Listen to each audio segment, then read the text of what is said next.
Alright guys, it's assignment 7, and we're looking at how the rules of a game apply to my game, Ultimate Survival.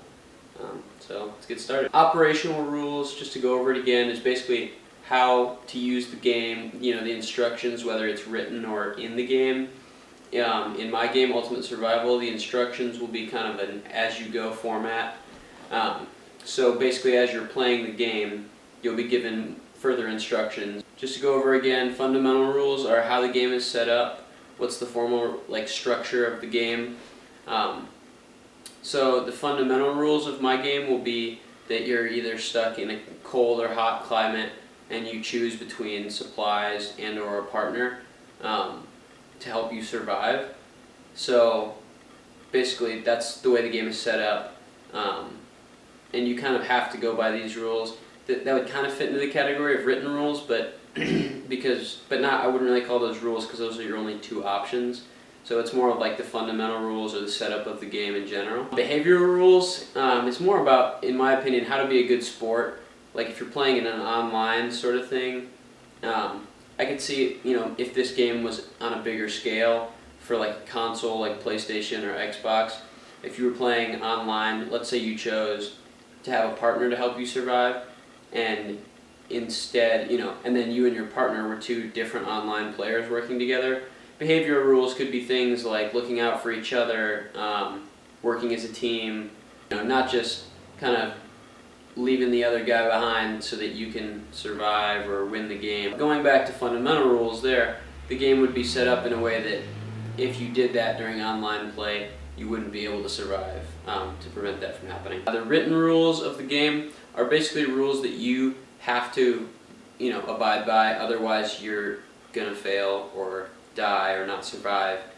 The majority of written rules in my game, Ultimate Survival, are things that you really don't have control over, because once you're set in your setting, you have options to choose from, one or the other, that you would like a path that you want to take.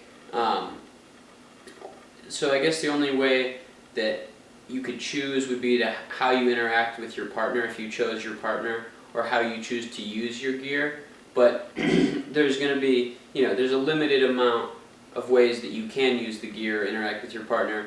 So written rules would more just be rules that the game sets aside for you. Like the fact that you can't have a partner and gear, or you can't choose two options at once, you have to choose one or the other. Laws are for more of a serious gameplay setting, or like a tournament or something like that. And those laws are kind of put in place by the people who are playing. So the laws could be whatever you want them to be, really within your group of people that are playing for whatever reason. Official rules would be just kind of, rules of the game, so somewhat written rules, and then also, but in a more serious setting. So you have your written rules and then kind of like your written rules and your laws mixed together. The rules that you've just come up with mixed with the rules that you're required to follow because of the way the game is set up. Advisory rules are pretty much just like tips and tricks on how to do things better. And my game, Ultimate Survival, is full of advisory rules. As you're going along, kind of as part of your instructions, you'll have little hints pop up from time to time telling you, hey, if you do this or that, or if you follow this path, it'll lead you to this. Just giving you little pointers on how you can succeed. House rules would be, if you're playing with a group of friends, seeing who can survive the most. What are your guys' individual rules? Like, what do you guys all have to take the same path? Do you guys all have to choose gear or partner so that you take out less variables? Or is it more just whoever makes what choices and survives the most times? And house rules are really up to you. It's kind of like, if you're playing in your house, you decide what the unwritten rules of the game are that you and your friends have to follow. So yeah, thanks for watching.